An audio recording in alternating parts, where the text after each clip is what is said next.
we'll just very quickly do introductions. So for anyone who doesn't know, I'm Penny, I'm one of the careers consultants here. I'm here on Mondays and Wednesdays, Vinny's here on Tuesdays and Thursdays. And I'm pleased to welcome Sarah Wookey. Thank you very much for coming in to talk, and she'll tell you about herself, that's the whole point. So. Thank you very much indeed. Before I start, I'd love to know where people are from, what they're doing. I did the DTM&H course in 2016, and I'm a GP. But what's everybody else? I'm on the MSc Control of Infectious Diseases. Right, so medic. No. My background is biomedicine. Okay. Other people? Medic? Nurses? Yes. Nurses, medics. I'm a medic. I did DTM&H 2 years ago, but now I'm doing epidemiology. You're back. Yeah. Okay. Brilliant. Wonderful. Okay. Hello.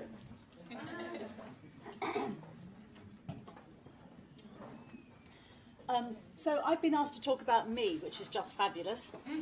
You can see where I was last Saturday marching. I was probably the oldest one in my cohort, probably the oldest one in a decade to do the diploma in tropical medicine, to be completely honest. But I was a GP. I was a GP for 30 years in a town called Banbury in the middle of the UK. It's possibly the most boring town in Banbury. It's only got one claim to fame, and the claim to fame I discovered through talking to our local STI specialist, Jackie, who said that you realise that because it's got very good railway networks and it's got a very good motorway intersection, people can get away from Banbury really quickly. That's why we've got 60 brothels. Oh. Anyway, so I'm trying to press a button to...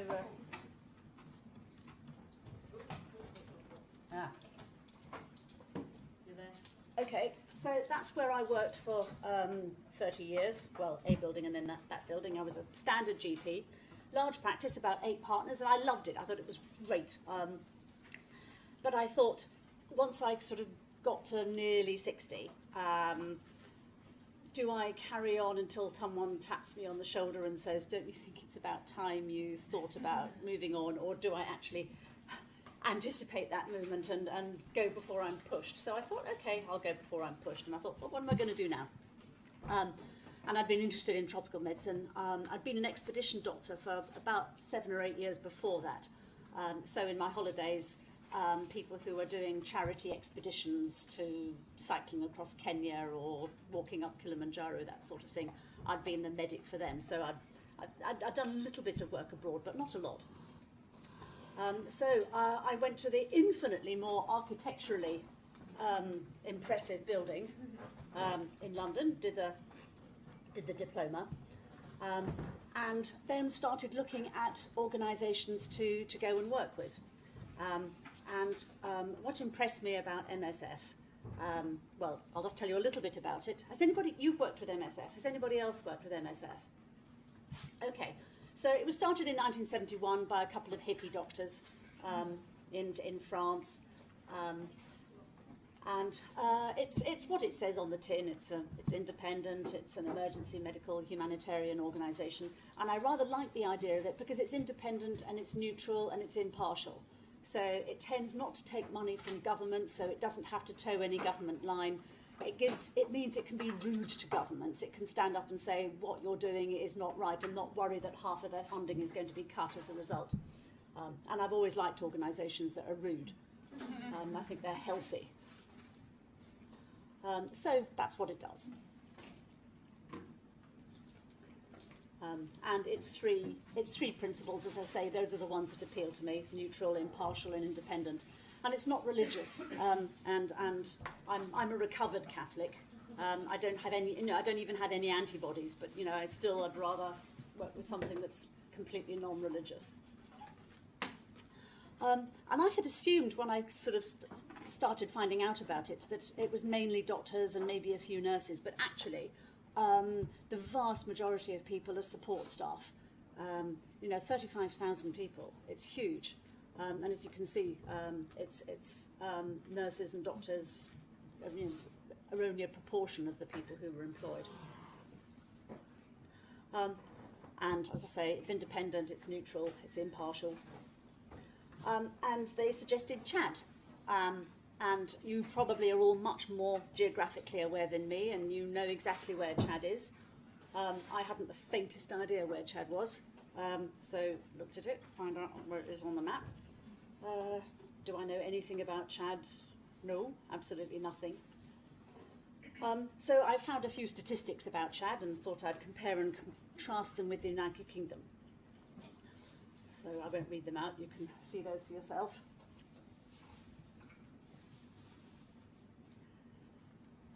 Maternal mortality is 100 times that in the UK. That's the bit that leapt out. And I've decided that there's an inverse relationship between the degree of democracy and freedom in a country and the size of the visa.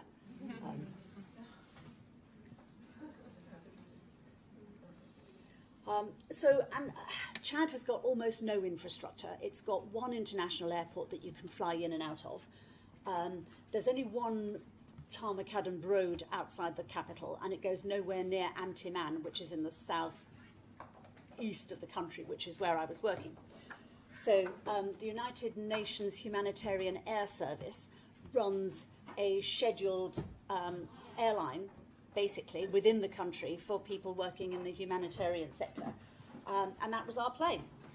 So we would get moved around on that. And this is what it was like coming into, now, I hope I can see it, flying into Amsterdam.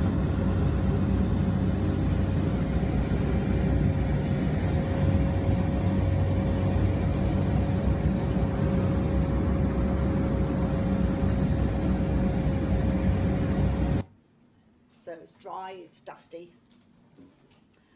And that's the airport. When it's not an airport, it's a football field. It was built by the French Foreign Legion in the 1950s, and it hasn't really been altered since. And when it's not a football field and it's not an airport, they use it for gathering the cattle. And that's the arrivals and departure lounge. And that was where I stayed. And that's my little tukul. I was never alone there. Every night you could just hear rustling going on in the roof as little animals just crawled around. And after I'd been there for about 2 months, they fumigated it, and that was great. The next week or so, I'd just hear noises of dead things dropping from the top down to the, but it's fine. And that was the inside.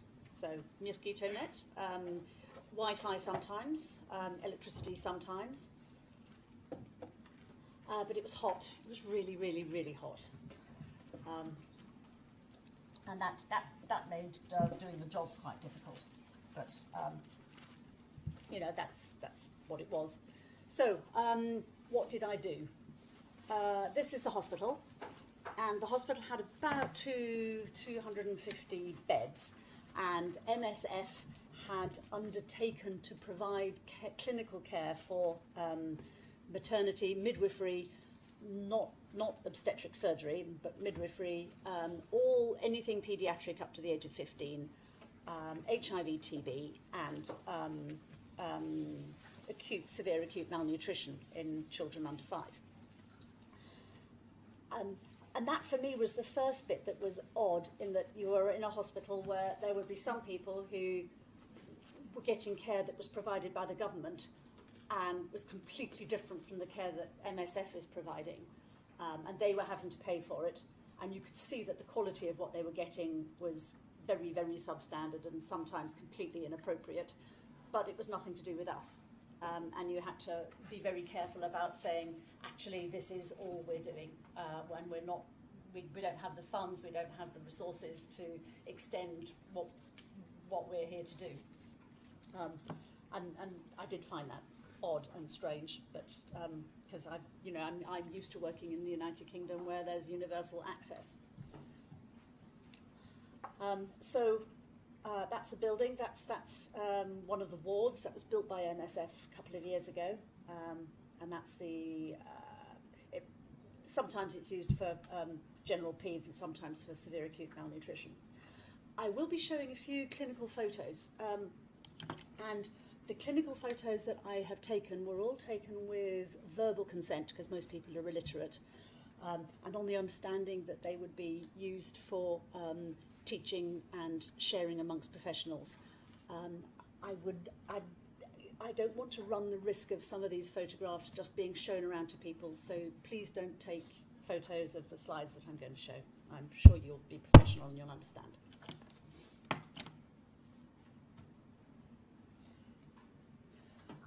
So that's the interior of one of the overflow tents.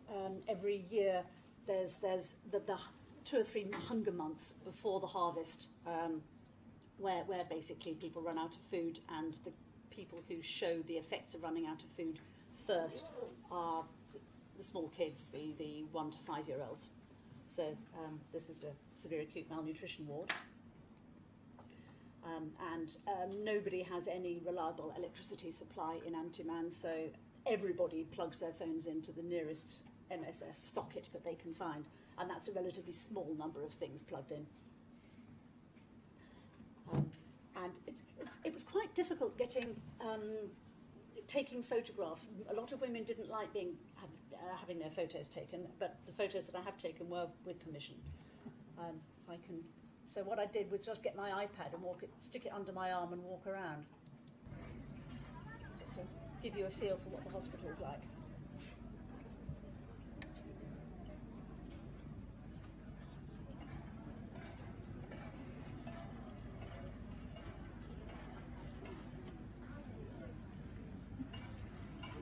So it's hot, dry, dusty, and somebody is just, with some water, they're just dampening down some of the dust.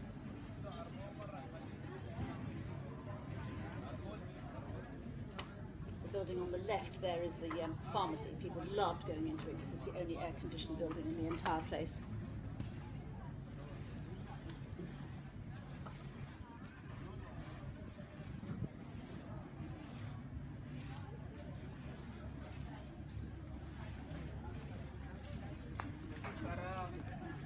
Bon après-midi.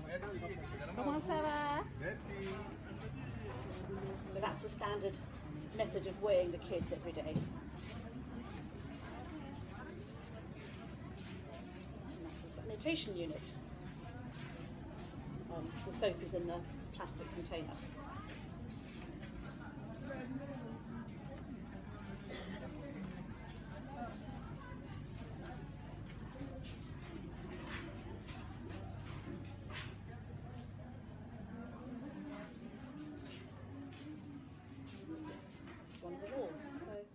From Banbury, I suppose. Okay, a few clinical pictures. This is in the obstetric unit. Anybody got any thoughts? Can we turn the lights down? Because there is a clinical sign here, but it's a bit subtle. Does anybody want to point out anything that looks a bit abnormal? And what they think it might be. And I had never seen this before. Can you see there's a dip there?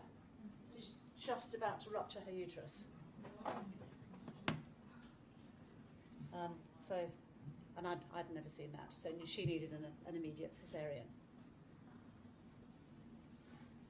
And this was a woman who had been bitten by a snake and had lost a lot of tissue, and I thought she was going to lose the leg. But actually, a month later, it had. It's astonishing how well it healed. And this is a group of women they were quite happy to have their pictures taken. They were very chatty and cheerful and jolly. And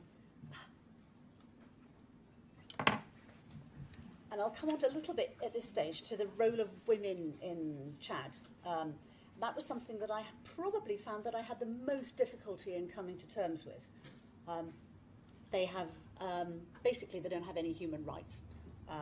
They are not deemed, they don't have capacity to give consent. So the woman in the previous slide who needed a caesarean section, if her husband hadn't consented to a caesarean, then she wouldn't have been able to have it and she would have died.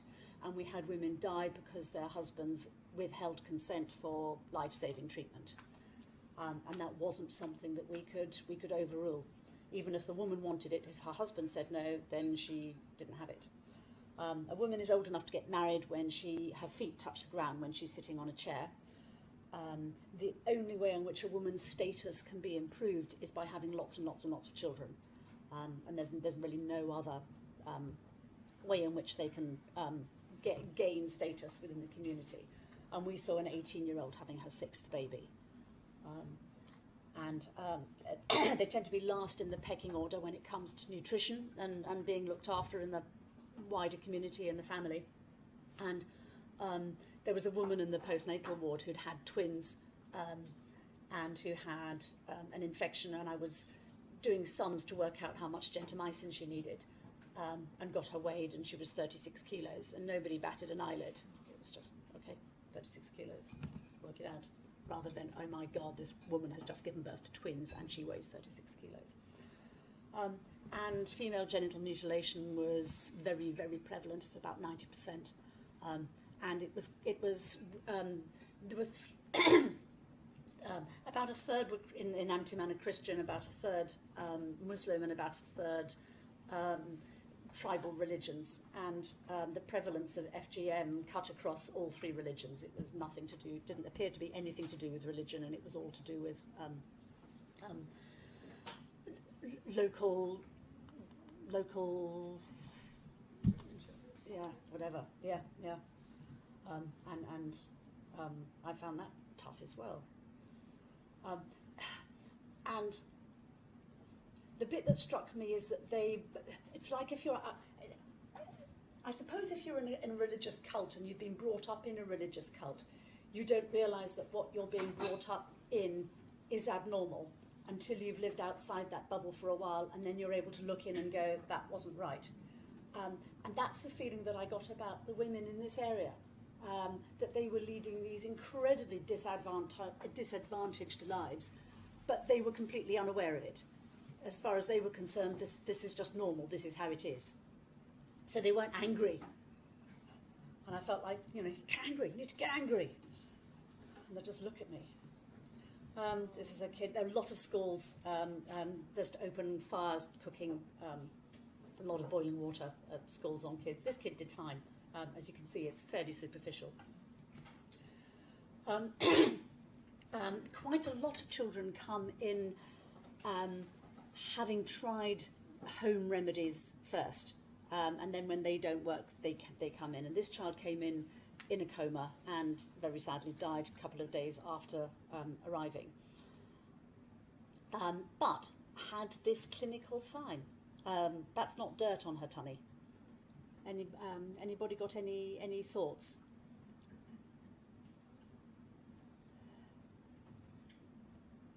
I'll give you a clue. Her creatinine was quite high. Anybody? I'd never seen it, and I'd only read about it in medical school. It's a uremic frost, I reckon. And she died of acute renal failure, but I think that was uremic frost. This white powdery stuff that kept on appearing on her skin. And this is a lad who broke his arm, and they went to a traditional healer who put a tourniquet on his upper arm and left it there for 3 weeks. And they were devastated that we couldn't repair his arm and make it work again. And this kid, you can see that they'd tried a traditional remedy of scarification, just lateral to his eye. And this is a child. Any ideas about this kid? What do you notice? Not scabies. Can you see the skin is cracked and scaly? And if you look at the kid's ankle, what do you notice about that? It's edematous. Exactly. Yeah. So what do you reckon's going on? Malnutrition. Yeah, this kid's got kwashiorkor. We saw a lot of kids with kwashiorkor. And this is a child with noma, where if you're malnourished for long enough and you're little enough, and the right combination of bugs just basically does that to you. This kid was incredibly sad. He arrived in the middle of the night and I thought he was going to die that night, but he didn't. And we stabilised him, and he stayed with us for about a month, and he was slowly putting on weight. But it transpired that the mum had 4 other kids right out in the desert. She was struggling, and then one day in the morning, they're both gone, and I reckon she had just made the decision that the priority was the fit, healthy other 4 kids out in the desert, and he was just going to have to take his chances. This kid came in severe acute malnutrition, but also in hypovolemic shock with diarrhea. And just before I'd done this course in tropical medicine, I'd done an advanced trauma life support course, and they'd shown us how to do interosseous what's-its, you know, how to get in bone, yep. And I'd never done it for real, ever. But they had the interosseous needles, and we couldn't get a line into this kid, and he was like dying in front of us. And I was like, okay, well, let's give it a go. So we did, and it worked. And that was the kid 2 days later, and he did okay. You know, he was still poorly for quite a while, but he got better. It was like, oh my God, something I've learned, and I did it. Yes. See if I can get this to.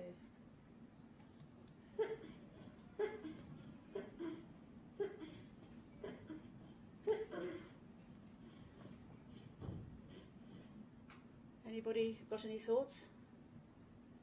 There's a reason that this is very dark. It would have been unethical to have had bright lights in this room. Tetanus, yeah. And again, you know, all this stuff that you read about and you never ever see, and it's like, oh my goodness.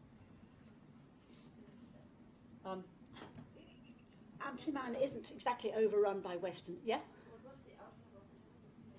I left before he left hospital, but he was doing fine. He was stable.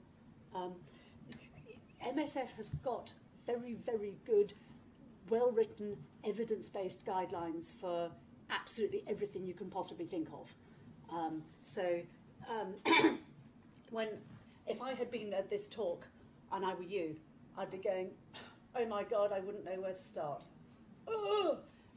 But basically where you start is you get the book and you open it and it says, for tetanus, you do this, you do this, you do, and basically you follow the recipe.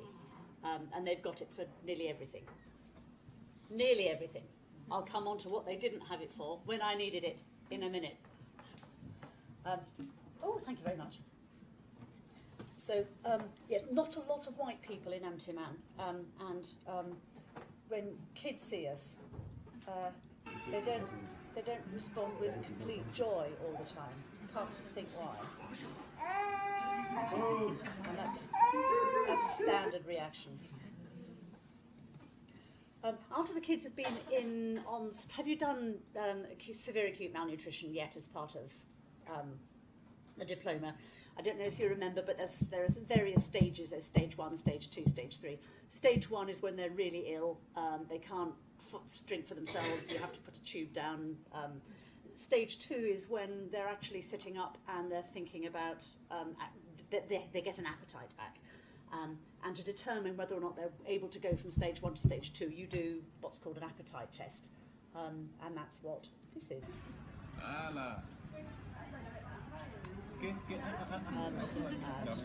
It's a very positive test. And the stuff that is being given is plum peanut, which is ready to eat food, and it's this revolting mix of oil and peanut butter and milk powder and sugar and vitamins and minerals. And I've got one for you here. And most of them from most countries are just ready to eat food. This one says United States 8, so you know where it's from. There you go.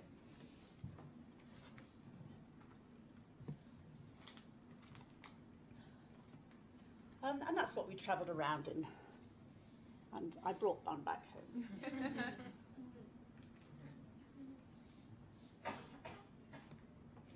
And this is one of our MSF trained nurses who would go out into villages and talk to women about things like simple hygiene, what the hospital could do, at what stage in a pregnancy you could come along for help, what sort of signs there were in a labour that would mean that maybe you could benefit from help. And people loved it. They came from all over to listen to what she had to say. And she was a very good speaker. And that was me. That was how I got around from the compound where we were living to the hospital, which is about 1.5 kilometres. It's the only exercise I took in 6 months. Has anybody been to a British boarding school, by the way? You have, okay. Well, basically, working with MSF in a compound is just like being a boarding school. Because, you know, you're not allowed out at night, or if you do go out at night, you've got to sign out and you've got to sign in. And there are lots and lots of rules that you think are really petty, but actually they're there for a very good reason, because, you know, if one of us gets injured or abducted, then the whole thing grinds to a halt. So, you know, the onus is on us to behave responsibly. But you do get 2 weeks holiday. I got 2 weeks holiday in the middle, so I flew to Geneva, the kids flew out to Geneva, my daughter flew to Geneva from Hong Kong, and we all went skiing. And we were all very tired. We'd all been working really hard, yeah. So we spent most of that week doing that. And then we came back. And this is the bit where I said, I wish I'd had the guideline. So I was the GP, and being the GP, they nominate somebody in a mission, and there were about 16 of us, I suppose, expat staff in Amtiman. And I was the one in charge of everybody's health. So I'm lying in bed at night and I hear, shoot, Sarah, Sarah, what's happened? And one of my colleagues went into the shower and got bitten on the foot by this. And I was like, oh, okay. I had a quick look through. No, we don't really have a lot on snake bites here. Okay, I said, with more confidence than knowledge, you're not going to die. We're not going to suck out the wound. We're not going to put a tourniquet on it. We're just going to lie you down. And then I got hold of Jeff, who's in charge of telecommunications. And our telecommunications were a bit iffy at the best of times. And I said, can you just turn everything that's not vital off, please? And see if I want some Wi-Fi. And then I said to the guards around the compound, can you find the snake, please? If you could find it and bring it to me, that would be fabulous. So they did. Great. So I took this photograph, and there's a thing called telemedicine that you can get in touch with people back in Europe or United States for medical backup if you need it. So I sent this terribly British message. I'm terribly sorry to trouble you, but one of my colleagues has just been bitten by a snake, and if it's at all possible that you might just be able to identify it and maybe tell me how to deal with it, I'd be terribly, terribly grateful. And 10 minutes later, I got this fantastic message back saying, we're on it. And 10 minutes after that, I was speaking to a world snakebite expert in Geneva. And he was just brilliant. Because he was, yes, I have seen the pictures that you have sent me, yes. It is poisonous, but it will not kill him. It is a night adder, yes, I know what it is. Now tell me what you have, and I will tell you what to do with what you have. And that was just perfect, because now, by this stage, I'm getting answers from all over the place. People saying, well, you have to intubate, and I'm like, we don't have anything like that. You have to give him antivenom. Well, we did have some antivenom, but it was out of date. What Prince did, who you know, who was my boss's boss, which was fabulous, was basically ping me over management of snakebite in Africa, which was just brilliant. Because then I was able to look it up and discover that basically I could cross-reference what the chap in Geneva was saying with the book, but also confirmed that the antivenom that we had was completely ineffective against this snakebite. So not only was it out of date, it was ineffective, and antivenom also is potentially toxic. So I had 3 really good reasons for not giving it. So what Prince also did at that stage was organise this chap to be evacuated. We had 2 flights a week coming into Antiman, and he basically booted half the plane off in order to get this guy on, and he flew out the following day. It was fine, and that was the foot. My job as well was to make sure that he was psychologically okay. So I put our wonderful nurse in charge of making sure that he was psychologically okay. He said later that he was convinced he was going to die, but when I did go in to check to find out what sort of odds she was doing on him, basically the 2 of them were sitting on his bed with a bottle of Jack Daniels between them. That was probably the best thing she could have done. But at the end of it, crisis and all the rest of it over, he's fine, he went home, everything was fine and lovely.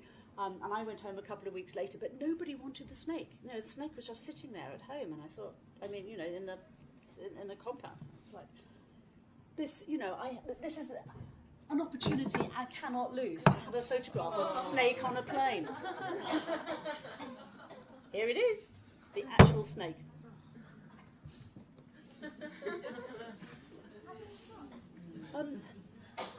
Bit of life in Antiman. People very, very inventive. They will use whatever means there are necessary to get whatever it is that needs to get done. You know, they'll improvise, do whatever. In the market, any idea what these are? Bats. Yeah, very good. Yep. I didn't try one. I'm not quite sure. Where did the Ebola virus start? There is a theory. One of the theories is fruit bats, isn't it? Dry riverbed through the middle of Antiman, but 3 weeks after it started raining, that's what it looked like. Standard method of transport for men is camels. For women, it's donkeys. And they loved their camels, and they were delighted to have a photograph taken of their camels. Shukran.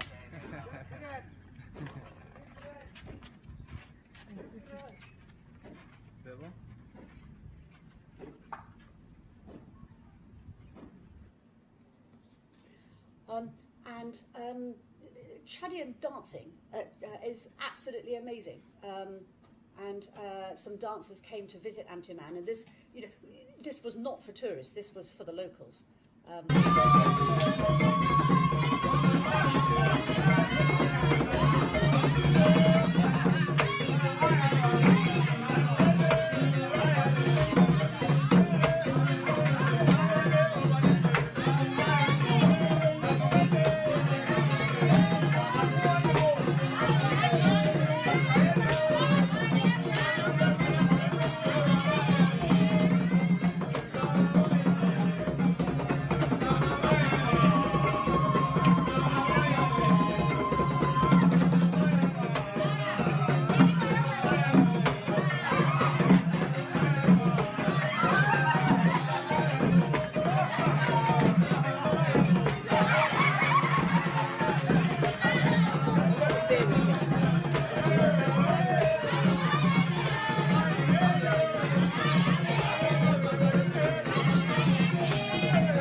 And then they put that thing of blue beads around my neck, and when the thing of blue beads gets put around your neck, then you don't have any choice, you have to do it too.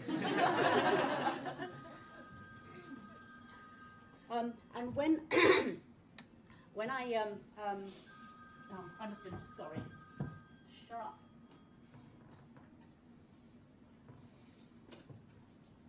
It's my own surgery.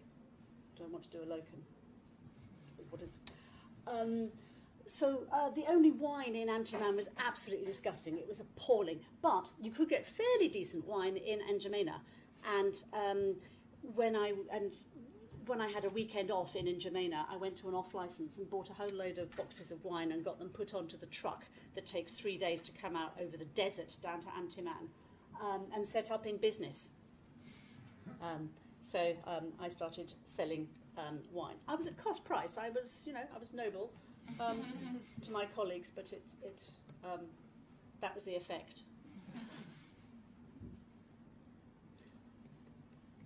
So that's me. That was it. And anything you'd like to ask me? please go ahead. Thank you very much indeed for listening.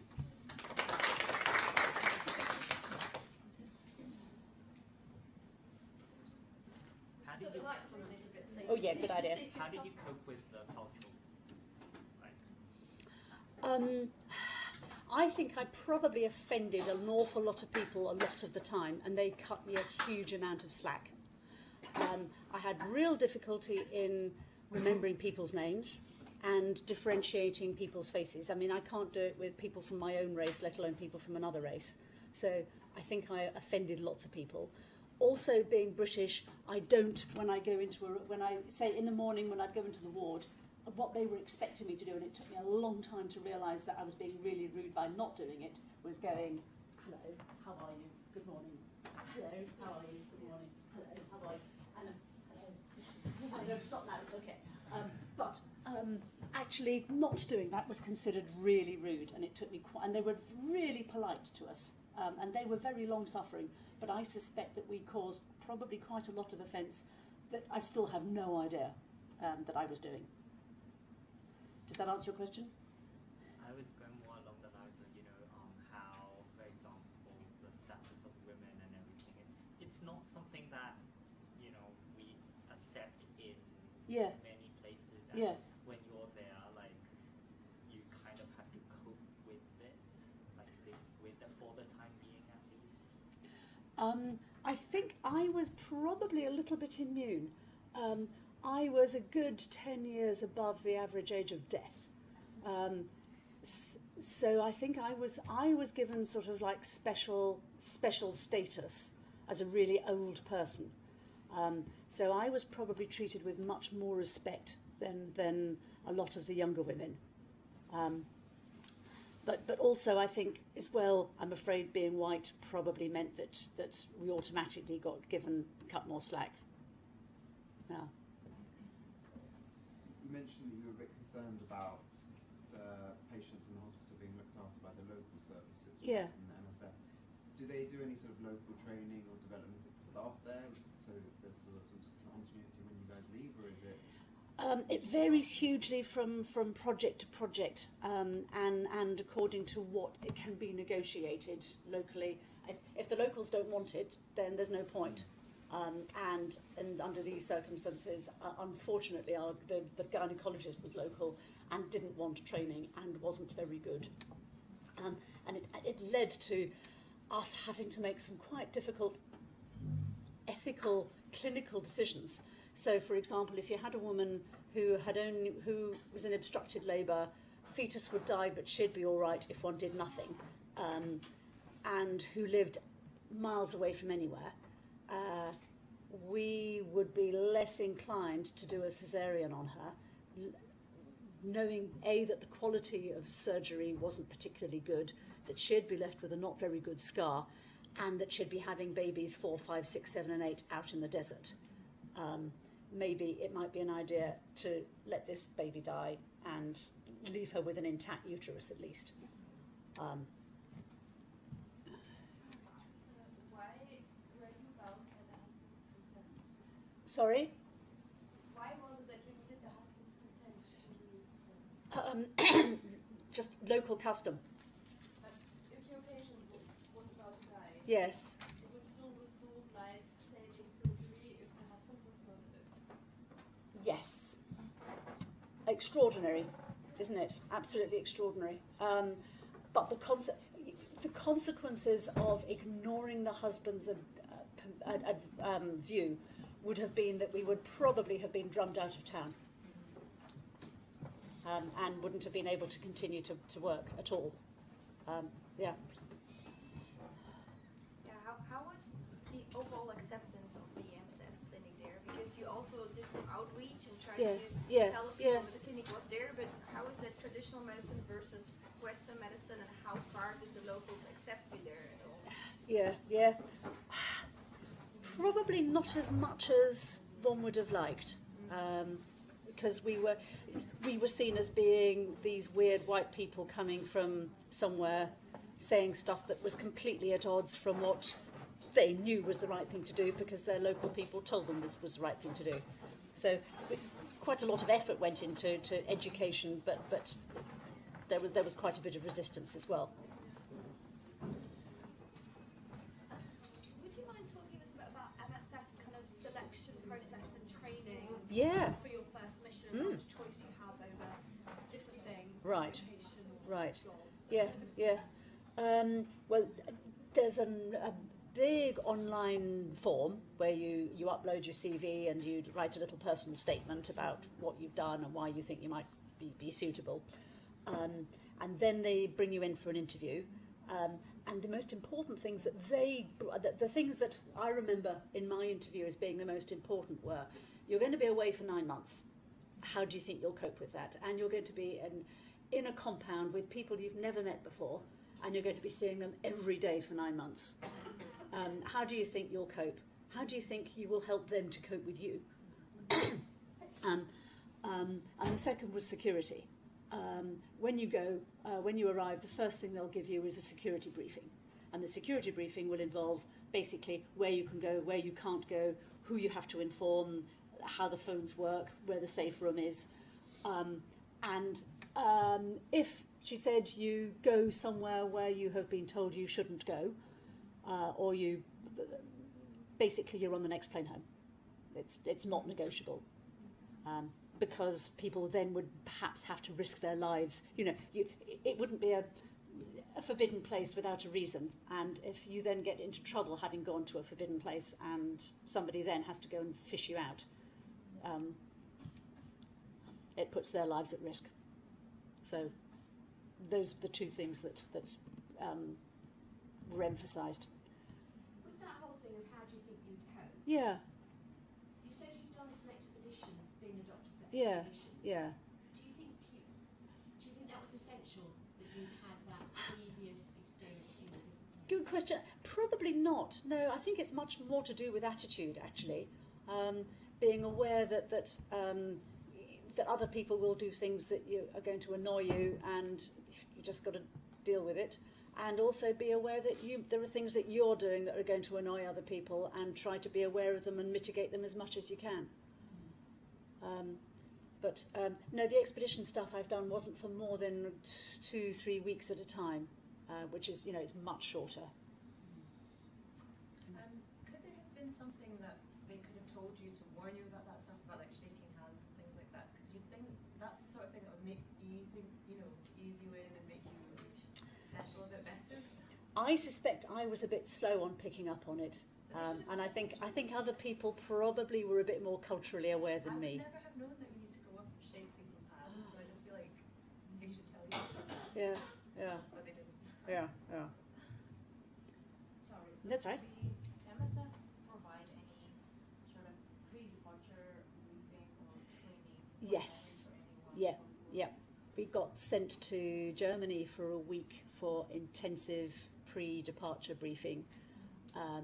Also, when you go out, MSF is divided up into 5 centres, and the UK is administered by the Holland base. So I then went to Holland, and I had further briefing then. So I was given lots and lots of information, almost too much information. Sorry? What sort of materials that you got in the training? Is it medical?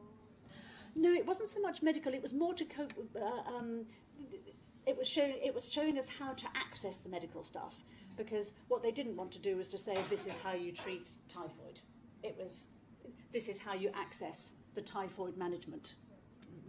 We're not going to tell you how to do it.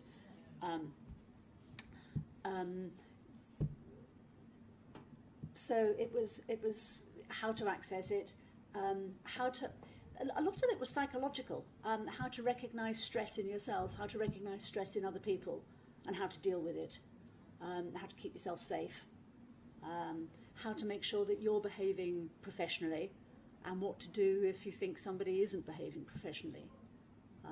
And that all predated the Oxfam scandal of last year, so they were on it before then. I mean, no aid organisation is perfect. That's true.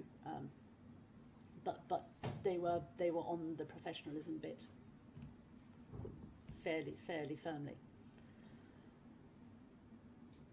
Do you know about any lab work? Because I know they do biomedical scientists go out on missions. Oh, as yes, well. no. Do you know about anybody who? Yes, no, done that? we had a lab, MSF had a lab, Okay. and it had a gene expert TB Yeah. machine at Amtiman as well. And how did that? Sorry? Did it work? Yes, some of the time. When we had all the reagents, it worked about 2/3 of the time I was there. To be fair, yeah. Is that the same career, like the same? You Yes. go through the same, the same interviews and things. Yes, like that as you yes, do at the yep, med? yep, exactly, yeah, In yeah. your other picture, you had Simone. Isn't she lab? Yes, Yeah, yes, yeah, There was one yeah. of the ladies with the bandana on in her Yeah. team picture. She's a lab That's yeah. from Germany. Yes, Yeah. that's right. Yeah. Is MSF involved in any advocacy work? Like, for example, like with the FGM in the country, like that woman who Yeah, yeah. is the local trainer who spoke to the women, does she speak about FGM at all to the women? That's quite softly. It's so politically sensitive. It's quite difficult. I think it's now illegal in Chad, but it still doesn't stop it happening. Yeah. Just a general question, did 9 months feel like a really long time? Or like, were there ever times when you were like, I just want to go home now, this has been too long? Like Well, yes and no. Although, I want to go home now. Times weren't necessarily at the going home times, if you see what I mean. I got home for 2 long breaks while I was. It was a 9-month posting altogether, and I had Christmas and New Year off, and then I had 2 weeks over sometime in springtime, around Easter time, as well. So I was never there for more than about 8 or 9 weeks continuously. So it did feel a bit like a British boarding school in that respect. you actually left at Christmas, and when you say Sorry? break, when you say you had a Christmas break, you actually left. Yes, no, I came home. Yeah, yeah. And MSF will pay for you to go to the nearest country that's safe, and then if you want to go on and pay for yourself to fly home to your home country, then you can. Quite a lot of people go up to Zanzibar and stay in a nice hotel in Zanzibar. Did you ever feel medically out of your depth other than that snake bite? Oh yes, Oh, really? absolutely all the time. Yeah. There'd be kids with things, and you'd look at them and you'd go, I haven't the faintest idea where to start here. But actually, you just have to work with what you've got. And one of the staff members, and I've no idea what the matter was with her. She was HIV positive, but she was well controlled on antiretrovirals, and she went into she suddenly started getting edema and jaundice, and went into liver failure, and died. And I have absolutely no idea why. But there were other doctors there. Yeah. We can use telemedicine, but telemedicine sometimes isn't terribly helpful, because quite often you'd then get a response back saying, well, I'll do this, and test in this scan, and you go, yeah, thanks. When is your next trip going to be? Are you going to go again? It's a good question. Well, I'm trying to sell my house, and no one wants to buy my house. And I thought I came back, give myself a year, buy my house, sell my house, downsize, buy another house, move into it, everything sorted, and then I'll sign up with them again. And no one wants to buy my house. Probably because of Brexit. So I'm hanging around in England a bit more. But I have told them I'm available as well. So yes, I might work, despite not having sold my house. How early do you have to tell them that you are going to be available for a certain period of time? Like, I don't know how to plan. Right. When to apply. Really good question, and you could probably answer that better than me. As early as you can. Just tell them Yeah. as soon as you know, and then try and make it as what is that. I was on their books, and they didn't actually find me a placement because I had quite a narrow window when I could have gone. So just try and, if I could have had a longer window, I would have. So if you can have more time off, like a year potential, because I ended up not going anywhere and just being in Britain, which was disappointing. But expect to be away for 9 months, certainly for the first assignment. Yeah, so try and have lots. They Yeah. recommend applying 6 months ahead of when you know you'll be available. Yeah, easily.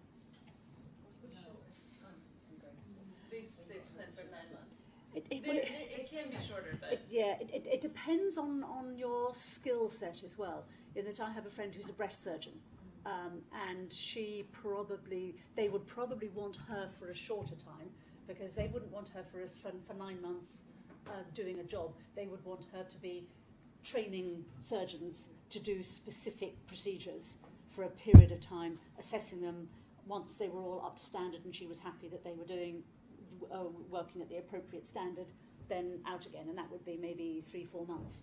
Yeah. Sorry. It's all right. What were the different kind of levels of experience in your team? Like, if you felt out of your depth, was there someone else you could turn to, or sometimes were you like, oh, I'm the top? Right. No, there's a very clear MSF hierarchy, so it's quite comfortable in that respect. So I was one of 2 expat doctors working in the hospital with 4 local doctors, locally trained doctors. And one of my jobs was quality control, so overseeing the quality of what they were doing, putting in place ongoing training programs, and helping them to identify learning needs and the concept of learning from mistakes. You know, mistakes should be celebrated and learnt from, and nobody should be castigated from a mistake. And that took a little while to get that concept across, but it seemed to be going by the time we left.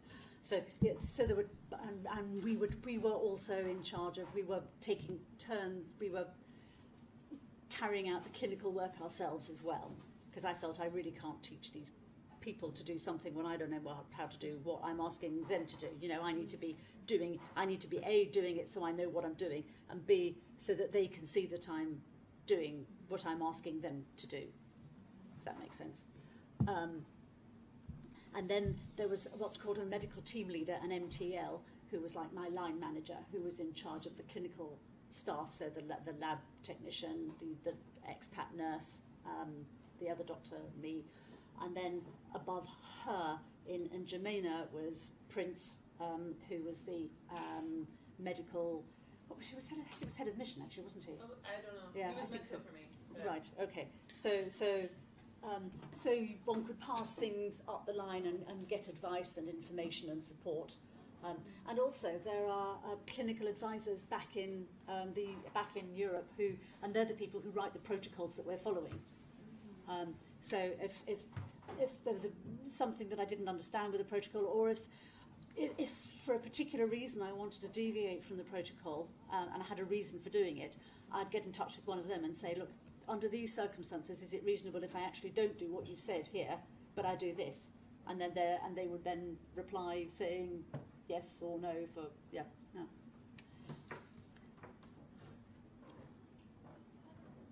Did you need to learn a non-English language? Did you need French? French certainly helps because a lot of the countries that they send you to are Arabic-speaking, francophone, so DRC and Chad and probably the Mediterranean as well. French helps. Arabic would be even better. I've got 5 words of Arabic. My French is reasonable, so that helped. And they sent me on a French course in Brussels before I went out to bump up the level of my French. Did you have to do a French interview first, or did you have to do a French interview with MSF before the course? Yes, they did an assessment of my French to see whether or not I'd be able to cope. Yes. But if you don't have French, then it doesn't rule you out. It just means that you get sent to a country where you don't have to have it. But it just the pool is a little bit smaller. Well, thank you very much indeed for listening. Thank you very much.